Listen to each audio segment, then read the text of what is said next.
Hello दोस्तों, मेहर Goa kitchen में आपका स्वागत है। आज मैं बनाऊंगी करेले की चटनी।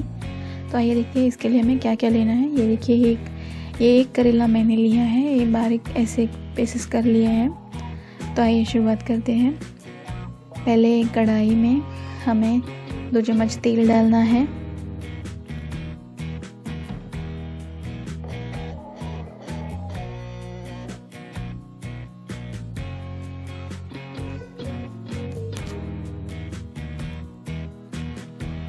उसमें हमें 1 चम्मच उड़द दाल डालनी है।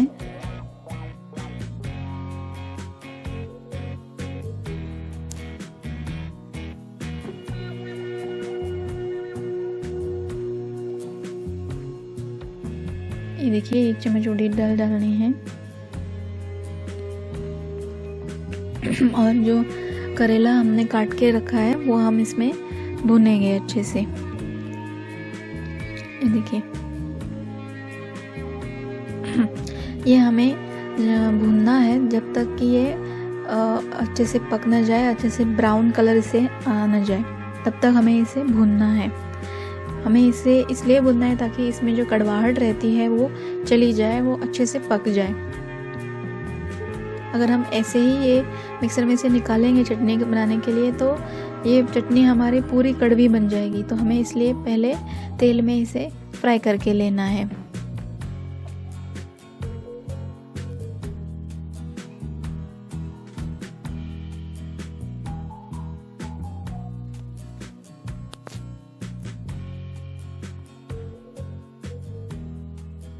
इसके सीड्स आपको पहले निकाल लेने हैं। सिर्फ ऐसे ही जो ग्रीन पार्ट है वो आपको लेना है, क्योंकि अगर अपने करेले के सीड्स लिए तो वो और भी कड़वे बन जाएंगे। ये देखिए ये और थोड़ा हमें करना पड़ेगा। ये देखिए अभी थोड़ा पक चुका है ये, लेकिन फिर भी और थोड़ा हमें फ्राई करना है।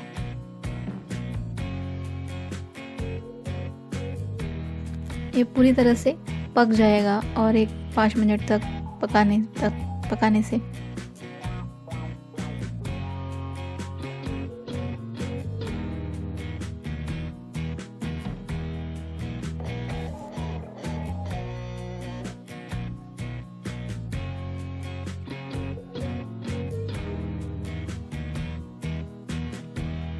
ये देखिए दोस्तों, अभी हमारी करेला पूरी तरह से पक चुका है। ये देखिए बीच से ब्राउन से गोल्डन कलर आया है और ये सूख गया है। अभी इसमें से जो पानी का कंटेंट है वो पूरा निकल चुका है। तो अभी हम ये गैस बंद करके निकाल लेंगे।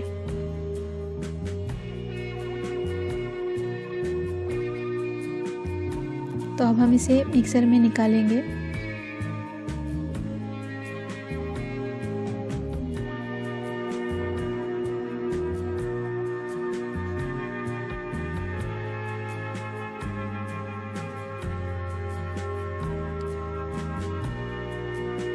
हमें इसे थोड़ी देर ठंडा होना देना है। तो हम इसे 10 मिनट के लिए ऐसे ही मिक्सर में डाल के रखेंगे।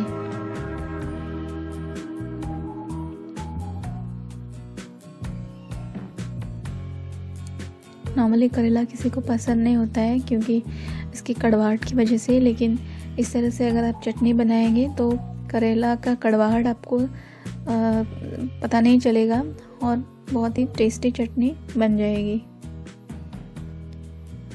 तो अभी हम इसे ऐसे ही रखेंगे 10 मिनट के लिए।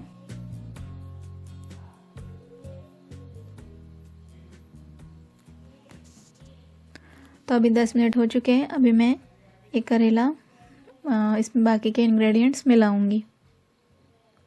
तो पहले मुझे मिलाना है जो आधा नारियल मैंने किसके लिया था, ग्रेट करके लिया था कोकोनट, तो वो मैं डालूंगी इसमें। अगर आप ये नारियल भी भून ले अच्छे से तो अच्छा स्वाद आएगा और ये ज़्यादा दिन तक अच्छी रहेगी। तो इसलिए नारियल भी आप भून ले तो अच्छा है। तो अभी हम इसमें गुड़ डालेंगे। गुड़ लगभग आधा कप हमें डालना है, क्योंकि ये जो करेला है वो बहुत कड़वा रहता है, तो मीठा हमको इसमें ज़्यादा डालना पड़ता है। और गुड़ ही डाला जाए तो अच्छा है, शुगर आपको नहीं डालनी है। ये है टैमरिंड इमली, तो आपको ये इमली इस तरह से देखिए इतनी आपको डालनी है इसमें, क्योंकि जो करेला का कड़वाहट जो है तो वो इस इमली से निकल जाएगा, तो इसलिए हमको इमली इतनी डालनी है।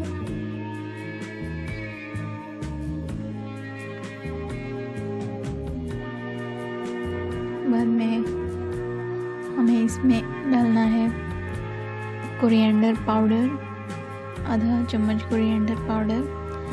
ये जो कोरिएंडर है, अगर आपके पास पाउडर बनाया हुआ नहीं है तो आपको क्या करना है, साबुत धनिया तो आपके पास रहेगा, वो आपको जब आप उड़द दाल वगैरह भूनते हैं तब उसमें आपको भूनना है, और उसके बाद वो मिक्सर में से अपने आप पाउडर बन जाएगा। अगर आपके पास डायरेक्टली पाउडर है तो आप ऐसे ही डाल सकते हैं। अच्छा स्वाद आता है इस धनिया के पाउडर से।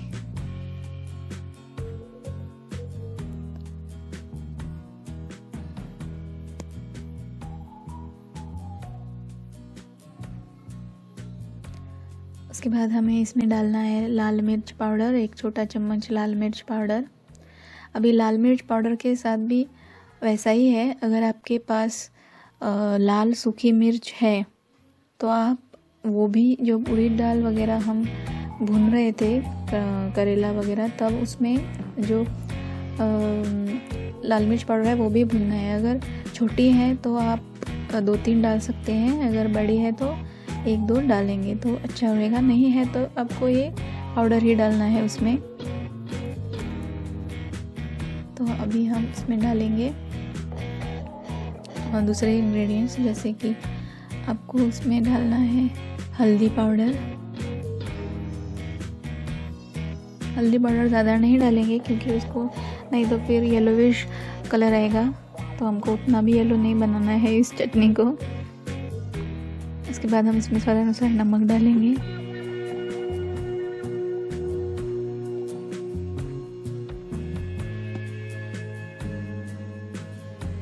अब इसमें थोड़ा सा पानी डालेंगे और मिक्सर में से निकाल लेंगे। आपको ज़्यादा पानी नहीं डालना है, जितना हम चटनी नॉर्मल जो चटनी बनाते हैं हरी चटनी वगैरह उसमें जितना डालते हैं उतना ही पानी हमको बनाना है। और ये अच्छे से पेस्ट बनाएंगे मिक्सर में से ग्राइंड करके। तो ये देखिए मैंने पेस्ट बना लिया है, ये देखिए। तो ये जो चटनी है ये अभी मैं बाउल में निकाल लूँगी। तो ये जो चटनी है ये आप चपाती के साथ खा सकते हैं, पराठा नान के साथ खा सकते हैं, या फिर आप राइस के साथ भी इसे मिक्स करके खा सकते हैं, या फिर सिर्फ पिकल की तरह भी खा सकते हैं। ये चटनी आप अगर फ्रिज में रखेंगे तो 3 से 4 दिन तक अच्छी रहेगी। और अगर आपने इसमें बिना पानी डाले ये ग्राइंड किया तो ये और भी थोड़ी दिन के लिए टिक सकती है। तो हमारी ये चटनी तैयार है करेले की। आपको आज का वीडियो कैसा लगा आप ज़रूर बताइएगा कमेंट करके। अगर अच्छा लगा हो तो लाइक करिएगा, मेरे चैनल को सब्सक्राइब करिएगा, और जो नोटिफिकेशन बेल आइकन होता है वो भी दबाइएगा ज़रूर, ताकि आपको मेरे नए नए वीडियोज़ है उसके अपडेट्स मिलते रहेंगे। वीडियो देखने के लिए धन्यवाद दोस्तों।